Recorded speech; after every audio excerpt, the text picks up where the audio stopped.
on a de la part de nos élites politiques, et je mets de grosses guillemets au mot élite, des gens qui pensent pouvoir instrumentaliser les djihadistes, comme l'ont fait les Américains en Afghanistan contre l'URSS, en oubliant qu'à chaque fois que ceux qui l'ont fait ont vu le chien qu'ils sont dressés se jeter contre leur maître. C'est-à-dire que les islamistes sont assez cyniques pour passer des alliances conjoncturelles avec un ennemi contre un ennemi plus fort, mais structurellement, ils suivent leur propre agenda.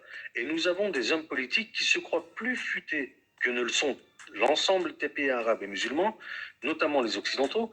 Je pense qu'ils sont vraiment mus par ce sentiment de supériorité d'avoir l'islam sans l'islamisme, alors que tous les pays arabes et musulmans ont eu l'islam et l'islamisme. On ne peut pas avoir l'un sans l'autre.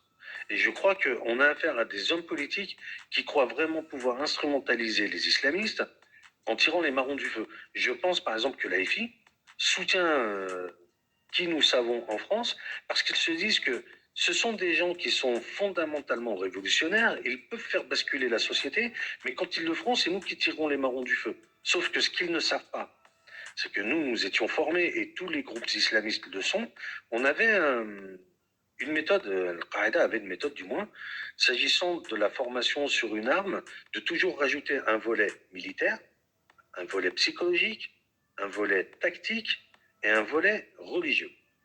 Et on nous disait, par exemple, pour les bombes, un jour on étudie les mines anti-char. On a un formateur qui s'appelle Abu Omar el-Jazairi. C'est un ancien commando parachutiste algérien qui a fait toute la guerre contre l'Union soviétique. Nous sommes en 1994. Et il nous dit, il nous apprend l'usage des mines. Il faut savoir lire un relevé topographique, savoir tenir une carte. Bon, il y a quelques modules au préalable à avoir su. Et il nous dit donc, ce jour-là, il y a un usage détourné des mines anti-chars à l'intention de ces chiens de communistes. Et il nous dit textuellement, je vais vous donner une technique pour vous débarrasser d'eux sans avoir à les enterrer. Et il nous dit, dans vos pays, lorsque vous retournerez dans vos pays d'origine, utilisez les crétins utiles de la gauche, qui vous défendront, qui accuseront les autres, qui vous attaquent d'islamophobie, utilisez-les. Mais si vous prenez le pouvoir, ce seront les premiers qu'il faudra dézinguer.